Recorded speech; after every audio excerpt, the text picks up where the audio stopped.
आपल्या माहेरच्या घराचा मोठेपणा सांगणारी आणि प्रत्येक बाबतीत सासरच्या घराला नावं ठेवणारी पूजा सासूबाईंच्या माहेर आलिशान घर आणि भव्यता पाहून ती आश्चर्यचकित झाली. समीर आणि पूजा दोघे कॉलेजमध्ये एकत्र शिकत होते. दोघांचे एकमेकांवर खूप प्रेम होते. समीरच्या घरची परिस्थिती जेमतेम होती, पण पूजाचे घरचे मात्र खूपच श्रीमंत होते. पण त्या दोघांचे एकमेकांवर प्रेम असल्यामुळे त्या दोघांचे लग्न होतं. पूजाच्या आई वडील खूप श्रीमंत असल्यामुळे पूजेला लग्नामध्ये सगळ्या काही नवीन वस्तू, सगळ्या ब्रँडेड वस्तू तिला दिल्या जातात. समीरच्या घरी मात्र अशा कोणत्याही गोष्टी नसतात. त्यामुळे पूजा निराश होते आणि लग्नाच्या दुसऱ्या दिवशी पूजा तिच्या आईवडिलांच्या घरून आलेल्या सर्व वस्तू तिच्या खोलीत ठेवायला सांगते. लग्न घर होते त्यामुळे कोणालाच आलेल्या कोणत्याच वस्तू तिच्या खोलीत ठेवायला वेळ मिळत नाही. तिच्या आईवडिलांच्या घरून आलेल्या वस्तूंवर पूजाचे लक्ष होते. त्यामुळे तिच्या आईवडिलांच्या घरातून आलेला AC, TV, फ्रीज आणि सोफा जेणेकरून लवकरात लवकर तिच्या खोलीत सेट करावा असं तिला वाटत होतं. सकाळी जेव्हा पूजा आंघोळीसाठी बाथरूममध्ये गेली तेव्हा तिने तिच्या सासूला आवाज दिला आणि म्हणाली, आई, हे कसलं बाथरूम आहे? या बाथरूममध्ये गिझरही नाही. मला गरम पाण्याने आंघोळ करायची सवय आहे. मी काही थंड पाण्याने आंघोळ करणार नाही. मला थंड पाण्याने आंघोळ करायची सवयच नाही. त्यानंतर ती स्वतःशीच बडबड करत म्हणते की कसल्या घरात आले? घरात बाथरूममध्ये साधा गिझरही नाही आणि कुठे इलेक्ट्रॉनिक सामानही नाही व्यवस्थित. सरलाबाई म्हणाल्या, पूजा, तू 5 मिनिटंच थांब.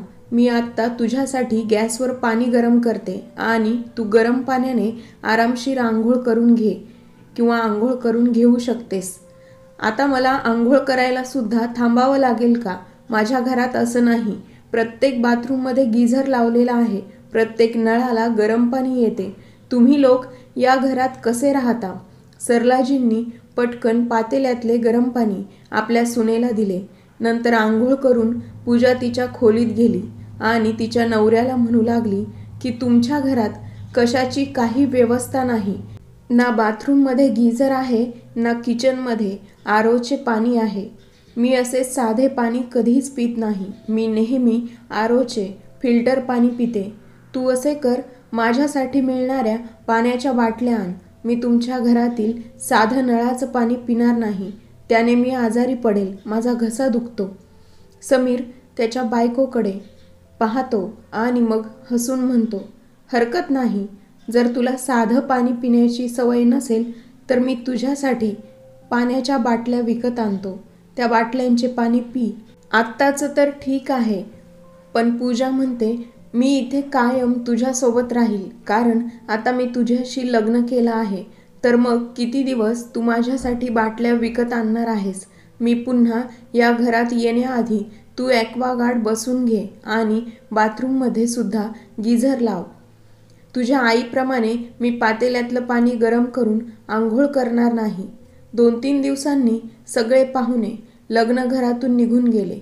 पूजाच्या माहेरून आलेलं सगळं सामान हळूहळू सेट होऊ लागलं. कोणतं सामान कुठे ठेवायचं आणि कुठे लावायचं? पूजाच्या मामाने एक मोठा TV दिला होता जो हॉलमध्ये लावला जाईल आणि हॉलमधला जुना TV समोरच्या खोलीत लावता येईल असं सरलाजींना वाटले. TV लावण्यासाठी इलेक्ट्रिशियनला बोलावलं गेलं. संध्याकाळी हॉलमध्ये TV लावला. पूजा जेव्हा तिच्या खोलीतून बाहेर पडली तेव्हा हॉलमध्ये तिचा TV लावलेला पाहून ती ओरडली, माझ्या माहेरून आणलेला TV हॉलमध्ये कोणी लावला? माझ्या वडिलांनी माझ्या खोलीत लावायला दिला आहे तो TV आणि मला न विचारता माझा TV हॉलमध्ये कोणी लावला? पूजाचे सासरे डायनिंग टेबलवर बसलेले होते आणि सरलाजी सोफ्यावर बसलेल्या होत्या. त्यांच्या सुनेचे बोलणे ऐकून ते थक्क झाले आणि त्यांनी विचारले की यात एवढं राग येण्यासारखं काय आहे? सरलाजी म्हणतात, पूजा, मला वाटलं हा मोठा TV आहे, हा इथे चांगला दिसेल. यावर पूजा म्हणाली, लोकांना छोट्या TVवर बघण्याची सवय असेल, मला नाही. माझ्या माहेरच्या घरी खूप मोठा LCD TV लावलाय. म्हणूनच माझ्या वडिलांनी इतका मोठा LCD TV मला दिला आहे आणि मी तो माझ्या खोलीत बसून बघणार आहे आणि माझ्याच खोलीत बसवून घेणार आहे. तो काढून टाका आणि माझ्या खोलीत लावा आणि जुना टीव्ही पुन्हा हॉलमध्ये लावा. मी माझ्या खोलीत जुना आणि भंगार टीव्ही लावू देणार नाही. सुनेचे बोलणे ऐकून सरलाजींना खूपच वाईट वाटलं. त्यांच्या डोळ्यातून अश्रू आले. शेजारी बसलेले सरलाजींचे पती अशोकजी म्हणतात, अगं सरला, सुनबाई बरोबर बोलत आहे. आपल्याला आपला जुना टीव्ही पाहण्याची सवय आहे आणि मी तुला आधीच सांगितले होते की मला ते आपल्या जुन्या टीव्हीची सवय आहे. मी अनेक वर्षांपासून त्यावर माझ्या बातम्या ऐकत आलो आहे. मला ते आवडतं. हो, सुनबाई बरोबर बोलत आहे. आम्ही आत्ताच तुझा टीव्ही काढतो आणि तुझ्या खोलीत बसवून देतो. पटकन करा. आणि पूजा पाय आपटत तिथून निघून गेली. अशोकजींना त्यांच्या सुनेचं वागणं अजिबात आवडलं नाही. त्यांनी पाहिलं की पूजा नेहमी तिच्या माहेरचा मोठेपणा सांगत असायची की माझ्या आईवडिलांच्या घरात हे आहे, माझ्या आईवडिलांच्या घरात ते आहे, तिच्या वडिलांनी हे दिलं ते दिलं. सरलाजी त्यांच्या पतीला म्हणतात, घरात काही कमी नाही. तुम्ही काम करता आणि आपला मुलगाही काम करतो. अजूनही तुम्हाला पेन्शन मिळते. आपलं घर चांगलं चाललंय. आपल्याकडे कशाचीही कमतरता नाही. आपल्या घरात कशाची उणीव आहे असं मला कधीच वाटलं नाही. पण जेव्हापासून सुनबाई आली आहे तेव्हापासून ती आपल्या घरातील नेहमी काही ना काही उणीवा काढत असते. तिला असं वाटतं की आपल्या घरात काहीच नाही, जसं काही तिच्या आईच्या घरातून सगळं आलं आहे. तिला तिच्या आईच्या घराचा आणि माहेरच्या घराचा खूप अभिमान आहे. अशोकजी आपल्या पत्नीला समजावत म्हणतात, काही हरकत नाही. ती आत्ताच या घरात नवीन आली आहे. ती हळूहळू घरातलं वातावरण आणि आपल्या सगळ्यांना समजून घेईल. आपल्याला तिला आपल्या घराच्या वातावरणाशी जुळवून घेण्यासाठी थोडा वेळ तर लागेल ना. अशोकजींच्या स्पष्टीकरणानंतर सरलाजींना समजते. पण पूजा तिच्या कृत्यापासून किंवा ते बोलण्यापासून परावृत्त होत नाही. तिला जेव्हा संधी मिळते तेव्हा ती सरलाजींना तिच्या माहेरचा मोठेपणा सांगत असते आणि आईच्या घरून लग्नात आलेल्या सर्व वस्तू, AC, सोफा, टीव्ही तिच्या खोलीत लावते. एके दिवशी सरलाजी त्यांच्या मुलाच्या लग्नात आलेल्या मिक्सरमध्ये वाटण करत होत्या. तेव्हा अचानक मिक्सरचे झाकण उडाले आणि वाटण स्वयंपाकघरात सगळीकडे उडाले. पूजा ओरडत आली आणि म्हणाली, तुम्हाला कोणी सांगितलं होतं मिक्सर चालू करायला? तो माझ्या आईच्या घरून आला आहे. हे वाटण बनवण्यासाठी तुम्ही तुमचा जुना मिक्सरचा वापर का नाही केलात? तुमचा जुना मिक्सरच वापरायचा ना. हा आधुनिक मिक्सर आहे. त्यात वाटण कसं बनवायचं हे तुम्हाला कळणार नाही. त्या म्हणतात, हो बेटा, तुझं म्हणणं बरोबर आहे. हे आपल्या जुन्या मिक्सरपेक्षा पूर्णपणे वेगळं आहे. यामध्ये कोणतं बटन कुठे दाबायचं ते कळत नाही. यावर पूजा म्हणते, होय, माझ्या वडिलांनी मला पूर्णपणे ब्रँडेड वस्तू दिलेल्या आहेत. लोकल तसं काहीच नाही. असं जसं माझे वडील सगळ्या वस्तू ब्रँडेडच घेतात. त्यांच्या सुनेचे बोलणे ऐकून सरलाजी उदास झाल्या. आज पुन्हा सुनेने आईच्या घराचा मोठेपणा दाखवला होता. सरलाजींना वाटत होतं मनातून तिला विचारावं किंवा बोलावं की सुनबाई, तुझ्या माहेरच्या घरात जे काही आहे ते तुझ्या आईवडिलांच्या घरचे आहे. पण आता हे तुझं सासर आहे. सासरचं घर तुझं आहे. बहुतेक वेळेस, बऱ्याच वेळा त्यांचा मुलगा ऑफिसच्या कामात व्यस्त असायचा. घरी सरलाजी, अशोकजी आणि त्यांची सून सोबत असायचे. एके दिवशी सुनेला तिच्या आईच्या घरी जावं लागलं. घरी जायचं होतं म्हणून सरलाजींनी आपल्या सुनेसाठी 2 साड्या आणल्या आणि त्या तिला देताना त्या म्हणाल्या, सुनबाई, तू तुझ्या आईवडिलांच्या घरी जात आहेस तर मी तुझ्यासाठी 2 नवीन साड्या आणल्या आहेत. तुझ्या साड्या आईवडिलांच्या घरी रोजच्या रुटीनमध्ये तू घालू शकतेस. तुझ्या अंगावर त्या खूपच चांगल्या दिसतील. त्या मी तुझ्यासाठी विकत घेतल्या आहेत. प्रत्येकी 2000 रुपये किमतीच्या 2 साड्या आहेत. त्यावर त्यांची सुनबाई म्हणाली, काय आई, माझ्यासाठी तुम्ही 2000 रुपये किमतीच्या 2 साड्या आणल्या आहेत. मी 5000 रुपये किमतीच्या साड्या नेसते. माझे वडील दिवाळीला आमच्या मोलकरणीला 1000 रुपये किमतीच्या साड्या देतात आणि माझ्या लग्नाची एकही साडी आई 8,000 रुपयांच्या खाली नाही. मी इतक्या हलक्या कम किमतीच्या साड्या घालतच नाही आणि तुम्ही मला फक्त 1,000 रुपये किमतीची साडी नेसायला दिली आहे. तुम्ही दिलेली साडी माझे आई वडील पाहतील तर ते काय म्हणतील? तुम्ही तुमच्या साड्या तुमच्याकडेच ठेवा. मी अशा हलक्या साड्या घालत नाहीत. मी त्या घेऊनही जाणार नाही आणि तिकडे जाऊन घालणारही नाही. मी माझ्या आईच्या घरी या स्वस्तातल्या साड्या नेसणारच नाही. माझे आई वडील किती पैसेवाले आहेत हे तुम्हाला माहीत नाही का? तुमचं घर फक्त 3च खोल्यांचं आहे. आई आणि माझ्या आईचे घर 3 मजली आहे. माझे आई वडील या शहरातील खूप मोठे व्यावसायिक आहेत, उद्योगपती आहेत. समीर माझ्या कॉलेजमध्ये शिकत होता आणि मला तो आवडला होता. म्हणूनच माझ्या वडिलांनी माझे समीरशी लग्न केले. नाहीतर तुम्ही लोक माझ्या स्टेटसच्या जवळही नाहीत आणि आमच्या स्टेटसच्या जवळही लागत नाही. शेजारी बसलेल्या अशोकजींना सुनेचे बोलणे सहन झाले नाही. त्यांनी अडवणूक केली आणि म्हणाले, बेटा, आता तू प्रेमविवाह केला आहे, मग यात कोण काय करू शकतो? तुला माझा मुलगा आवडतो म्हणूनच तुझं लग्न झालं आणि हीच बाब आहे. स्टेटस पैशाने नाही तर एखाद्याच्या चांगल्या वागण्याने मिळतं. तू आपल्या कॉलनीत जाऊन विचार किंवा ऑफिसमध्ये जाऊन विचारून पहा, माझं नाव किती आहे. तुला आवडत नसेल तर सरलाजींनी आणलेल्या साड्या तू घेऊन जाऊ नकोस किंवा नेसूही नकोस. मुद्दा असा आहे की तू कोणत्याही छोट्या छोट्या गोष्टीवरून, सगळ्यात छोट्या छोट्या गोष्टीवरून तुझ्या आईवडिलांचा मोठेपणा दाखवत जाऊ नकोस. अशोकजींचे आपल्या सासऱ्यांचे बोलणे ऐकून सुनेचे तोंड उघडेच राहिले आणि आपली तोंड फुगवून ती तिच्या खोलीत गेली आणि दरवाजा पटकन बंद केला. दरवाजा बंद करून घेतल्यानंतर सरलाजी आपल्या नवऱ्याकडे बघत म्हणाल्या की तुम्ही तिला कशाला काही बोललात? यावर अशोकजी म्हणतात, नाही सरला, प्रत्येक गोष्टीत ती तुझा अपमान करते. मी जेव्हा तिला पाहतो तेव्हा ती तुला तिच्या आईच्या घराचा मोठेपणा सांगत असते. तू कोणापेक्षा कमी नाहीस, तू कोणापेक्षाही कमी नाहीस. काही दिवसांनी प्रकरण चव्हाट्यावर आले. एक दिवस पूजाच्या माहेरून फोन आला. तिच्या धाकट्या भावाची एंगेजमेंट होती. सगळ्यांनाच यावं लागेल असं आमंत्रण होतं. पूजा तिच्या आईवडिलांच्या घरी जायला तयारी करू लागली.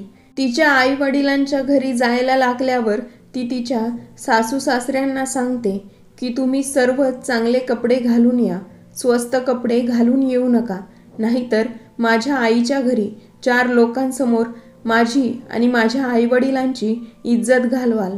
असं सांगून ती पुढे 2-3 दिवस अगोदरच तिच्या माहेरी गेली. लग्नाच्या दिवशी मुलगा समीर त्याच्या आईवडिलांसह सासरवाडीला पोहोचला. अशोकजी आणि सरलाजी सुनेच्या माहेरच्या घरात गेले, पण पूजाने तिच्या सासूशी आणि सासऱ्यांशी वागणं तिथे सुद्धा बरं केलं नाही. ती तिथेही बरं वागली नाही. ती त्यांच्याशी नीट बोलली नाही की त्यांना पाहिजे तेवढा मानसन्मानही दिला नाही. चहापाणी झाल्यानंतर परत त्यांच्याशी कोणी तिथे बोललेही नाही. दोघे बिचारे त्यांच्या सुनेच्या भावाच्या एंगेजमेंट फंक्शनला उपस्थित राहून ते घरी परतले. सरलाजींना आपल्या सुनेच्या माहेरच्या लोकांचा स्वभाव आणि वागणूक अजिबात आवडली नाही. त्यांनी त्याच वेळेस ठरवलं होतं की या लग्नाला त्या जाणार नाहीत. मुलाला आणि आपल्या सुनेलाच पाठवतील असे त्यांनी म्हणून ठरवलं होतं. एकदा जाऊन बघितलं आहे. एंगेजमेंटच्या वेळेस त्यांनी ना कुठल्या गोष्टीला विचारलं ना काही बोलले. वरतून पूजा तिच्या माहेरचा मोठेपणा दाखवण्यात कायमच व्यस्त असायची. आमचं 3 मजली घर बांधलेलं आहे. माझ्या माहेरच्या घरात हे आहे, माझ्या माहेरच्या घरात ते आहे. आता सरलाजी म्हणतात की मी तिकडे जाऊ शकत नाही.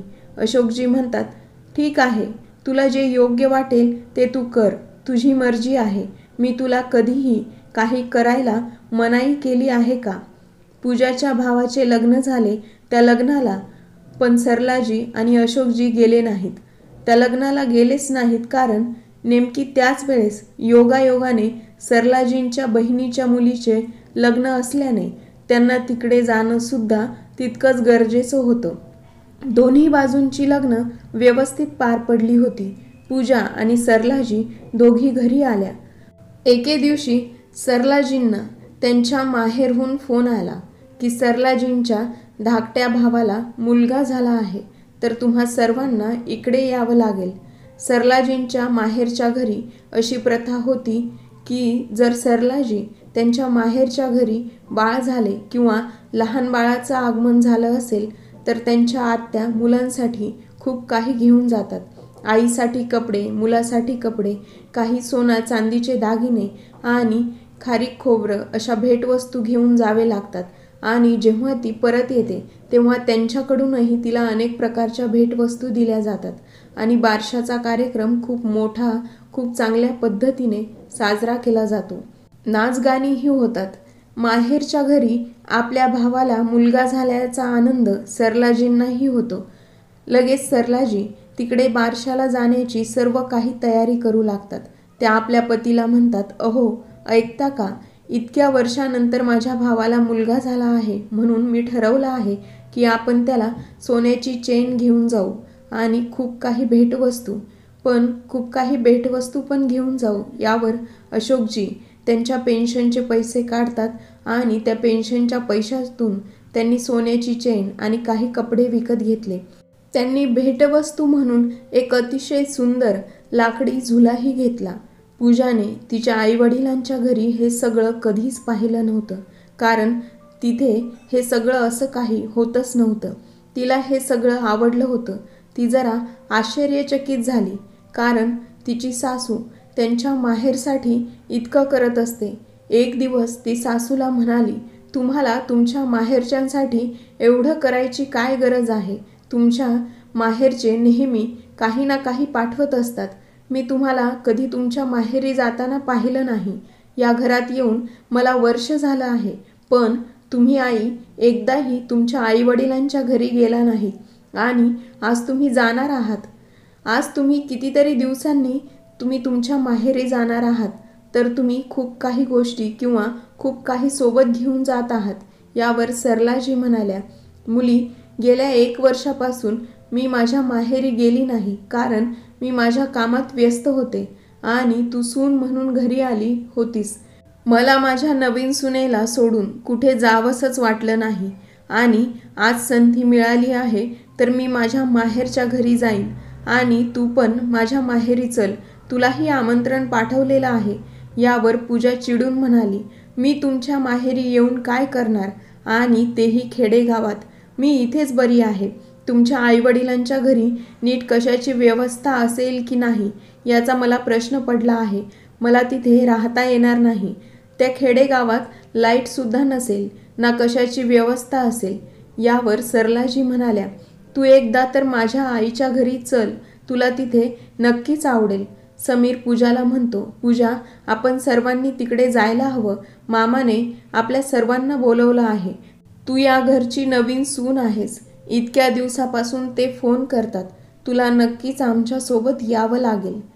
इच्छा नसतानाही पूजा तिच्या सासूच्या माहेरी जायला तयार झाली, पण आतून ती विचार करत होती की तिला खेडेगावात कसं राहावं लागेल हेच तिला कळत नव्हतं.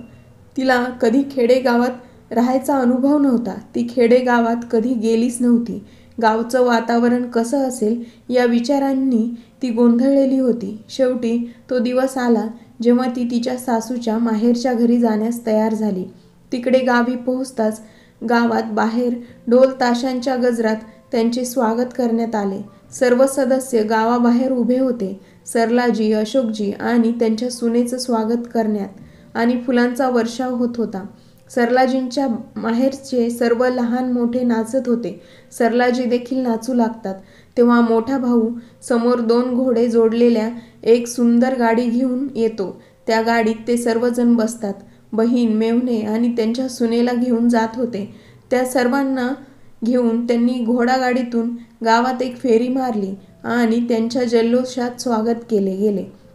कारण तिला वाटले होते की सासूचे माहेर हे खेडेगावात आहे आणि तिथे असं काहीच होत नाही. पण इतकं सगळं पाहून ती थक्क झाली होती. गाडी सासूबाईंच्या घरासमोर जाऊन थांबली. त्या पूजाला समोर एक मोठं घर दिसलं. मोठ्या घरात 4 ते 6 घर एकत्र बांधली जातील असं वाटत होतं. पूजा मोठे डोळे करून तिच्या सासूच्या माहेरचं घर बघत होती. घरात प्रवेश करता करता संपूर्ण घर शेणामातीने सारवलेलं तिला दिसलं. सुंदर असं घराचं छत सुंदर लाल कौलारू होतं. घराचा हॉल तर इतका मोठा होता की त्यात एक वेळेस 3 कार बसू शकतील एवढा मोठा होता. घराच्या समोर मोठे अंगण होते. अंगणाच्या एका बाजूला काही म्हशी होत्या तर दुसऱ्या बाजूला लहान मुलांना खेळायला जागा होती. तसेच झाडाला बांधलेला एक सुंदर झोका होता. त्यावर लहान मुले आनंदाने झोका घेत होती. घराच्या मागच्या अंगणात सर्व पालेभाज्यांच्या बागा लावलेल्या होत्या. इतकं भव्य घर पाहून पूजाला धक्काच बसला. असं घर तिने कधीच पाहिलं नव्हतं. कारण अशी घरं मोठ्या शहरांमध्ये नसतातच. मोठी घरं फक्त खेडेगावातच दिसतात, कारण तिथे सर्व एकत्र कुटुंब राहतात. तेवढ्यात सरलाजींची मोठी वहिनी येते आणि त्यांचे पाय धुते आणि त्यांना खूपच मानसन्मान देते. नंतर वेगवेगळ्या गोड पदार्थांपासून ते घराच्या गाईच्या शुद्ध तुपापासून बनवण्यात आले होते. त्यांनी सर्वांचे तोंड गोड केले. नंतर जेवणाची वेळ होते तेव्हा ताटात 6 प्रकारच्या भाज्या वाढल्या जातात. 2 प्रकारचे भात वाढले जातात. त्यांच्या शेतात पिकले जाणारे प्युअर इंद्रायणी तांदळापासून बनवलेले भात असतात आणि असेच बऱ्याच प्रकारचे पदार्थ वाढले जातात. सगळे जेवण झाल्यानंतर गप्पा मारायला घराच्या अंगणात बसतात. पण त्याच वेळेस पूजा विचार करत असते की तिच्या सासूला हे कधी म्हणणार आहेत की तुमच्या माहेरचे घर खूपच चांगले आहे, कारण तिला ते घर खूपच आवडलेले असते. पण तिच्या सासूला तिला विचारायचं असतं की तुम्ही मला कधीच का नाही सांगितलं. शेवटी तिला संधी मिळाली आणि ती सासूच्या जवळ गेली आणि त्यांच्या शेजारी बसून तिने विचारलं, आई, तुमचं माहेरचं घर इतकं मोठं आहे, तुम्ही मला कधीच का नाही सांगितलं. त्यावर त्या म्हणाल्या की मुली, माझा भाऊ खूप मोठा जमीनदार आहे. या गावात सर्वाधिक शेती माझा भाऊ करतो. त्याच्यासोबतच ते या गावातील सरपंच देखील आहेत. आणि जेव्हा उद्या सकाळी तुमच्या शेतावर जाशील तेव्हा फार्म हाऊस पाहून तुला खूपच आनंद होईल. आई, मामांचे इथे फार्म हाऊससुद्धा आहे. अरे बापरे. हो मुली, माझ्या धाकट्या भावाने जवळच्या शेतावर एक फार्म हाऊस बांधले आहे. त्यांच्या जवळच एक विहीरसुद्धा आहे. त्यातच आम्ही लहानपणी पोहायचो. आम्ही लहानपणी खूप कामं पण येथे केलेली आहेत. तिथे शेतीत सगळ्या प्रकारच्या भाज्या होतात. घरात सगळ्या प्रकारच्या भाज्या तिथूनच येतात, कारण बाहेरून भाजी कधीही विकत घ्यावी लागत नाही. कारण इथे प्रत्येक भाजी ताजी मिळते. प्रत्येक जण ताजी भाजी खातो. आपल्या सासूचे आई वडील इतके श्रीमंत आहेत आणि गावात राहूनही मामाकडे 3 कार होत्या. त्यांच्याकडे एवढं मोठं फार्म हाऊस देखील होतं. फार्म हाऊस, ट्रॅक्टर एवढी जमीन आणि मालमत्ता आहे हे सासूबाईंचं माहीतच आहे. हे ऐकून पूजाला धक्का बसला, कारण त्यांच्या सासूबाईंच्या माहेरी 3-3 कार होत्या. ते एवढे श्रीमंत होते. एवढं मोठं घर, शेती, फार्म हाऊस, एवढी मोठी जमीन, मालमत्ता होती. पण तिच्या सासूने कधीच त्याचा उल्लेखही केला नव्हता किंवा त्यांच्या माहेरच्या घराबद्दल कधीच मोठेपणासुद्धा दाखवला नव्हता. पण मी माझ्या सासूबाईंना माझ्या माहेरच्या घराचा नेहमीच मोठेपणा सांगत आले. आज सासूबाईंचं माहेरचं घर पाहिल्यानंतर मला स्वतःच्या आईवडिलांचे घरही एकदमच छोटे वाटू लागले. माझ्या सासूबाईंच्या माहेरच्या घरी माझ्या घरापेक्षा खूपच जास्त दबदबा होता. माझ्या माहेरचे घर फक्त 3 मजल्यांचं होतं आणि ते 1 गुंठ्यात होतं. पण इथे पूर्ण 3 गुंठ्यात घर बांधलेलं होतं. आता पूजाला त्याच गोष्टी पुन्हा पुन्हा आठवू लागल्या होत्या, ज्या तिने सासूबाईंना तिच्या माहेरच्या घराबद्दल बोलल्या होत्या. त्यांना खडसावलं होतं. पण आता तिला या गोष्टीचा आतून पश्चाताप होत होता आणि ती विचार करत होती की कधी घरी पोहोचेल आणि तिच्या कृत्याबद्दल, तिच्या चुकीच्या वागण्याबद्दल ती तिच्या सासूची माफी मागेल. 5-7 दिवस माहेरी राहिल्यानंतर सरलाजी आणि अशोकजी आणि त्यांची सून आणि समीर त्यांच्या माहेरच्या माणसांकडून कपडा, लत्ता, दागदागिने घेऊन मानसन्मान करून सर्व सामानांसमोर पाठवणी केली जाते. घरी गेल्यावर पूजा तिच्या सासूबाईंच्या खोलीत गेली आणि पूजा त्यांच्या खोलीत जाऊन म्हणाली, आई, तुमच्या माहेरच्या घरातील सगळे खूपच श्रीमंत आहेत. तुम्ही त्या चांगल्या कुटुंबातले आहात. तुम्ही तर इतक्या चांगल्या आणि मोठ्या कुटुंबातील आहात, पण तरी तुम्ही कधीच मला सांगितले नाही की तुम्ही खूप चांगल्या कुटुंबातून, श्रीमंत कुटुंबातून आला आहात. तुमच्या घरी सर्व काही चांगलं आहे, तरीही मी तुमचा खूप वेळा अपमान केला. मला माझ्या आईच्या घरचे वर्चस्व दाखवून खूप वाईट वाटते. मला माफ करा. सरलाजी त्यांच्या सुनेला सांगतात की मुली, मी नेहमीच अनेक सुखसोयींनी वाढलेली आहे. माझ्या घरी खूप काही श्रीमंती होती. मला हे कोणत्याही गोष्टीत कमी नव्हती. तू बघितलंच आहेस, माझ्या माहेरच्या घरी कशाचीही कमतरता नाही. माझे वडील हे आमच्या गावचे सरपंच होते आणि आता त्यांच्यानंतर माझा भाऊ तिथला सरपंच आहे. माझ्या वडिलांनी माझे लग्न अशोकजींसोबत केले होते. अशोकजी शाळेतील एका अतिशय प्रामाणिक शिक्षक होते. त्यांच्या प्रामाणिकपणावर प्रभावित होऊन माझ्या वडिलांनी त्यांच्याशी माझं लग्न लावून दिलं होतं.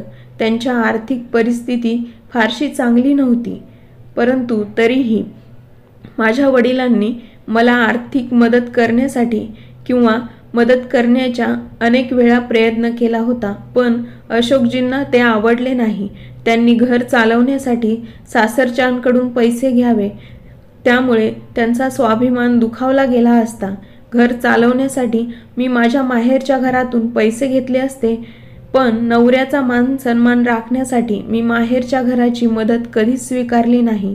मुली, पैशापेक्षा आदर महत्त्वाचा आहे आणि माझ्या माहेरच्या घरी जाऊन तू पाहिले असेल की माझ्या आई वडील आणि माझे भाऊ माझ्या नवऱ्याचा आणि माझा किती मान सन्मान करतात आणि तुझा देखील तिथे आदर सन्मान केला गेला. आता तू सांग, पैसा महत्त्वाचा आहे की मान सन्मान, आदर महत्त्वाचा आहे?